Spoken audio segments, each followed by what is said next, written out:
دانجوتي ريفاينري، أكبر ريفاينري في أفريقيا، وأكبر ريفاينري في العالم من ترين واحد. تمام، فنشوف كده الحاجات اللي هي بتطلع هنا. هنا بيطلعوا الكرود اويل، ده أول منتج، والبي ام اس اللي هو البريميوم موتور سبيريت اللي هو الجازولين يعني 91. ده للاستخدام هنا في نيجيريا والدول المحيطة. ده الجازولين بتاع أوروبا، ده بتاع أمريكا. ده وقود الطيارات، جيت افيشن توربين فيول. ده ديزل هنا للدوميستيك سبلاي للنيجيريين هنا. وده ديزل جريد في لأوروبا.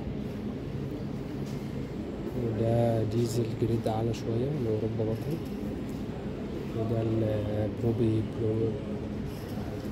بولي بروبولين اللي هو بتاع البلاستيك وكلام من ده. وآخر حاجة بطلعوها اللي هو الكربون بلاك فيد ستوك اللي هو ايه، مش عارف بالظبط الصراحة.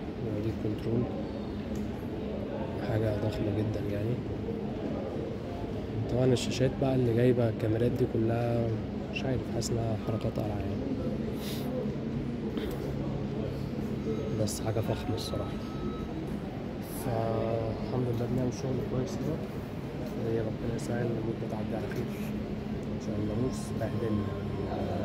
هما بيطلعوا برضو السلفر، هما مش عارف ليه مش حاطينه، بس في السلفر كمان من المنتجات بتاعت الفاسيلتي هنا.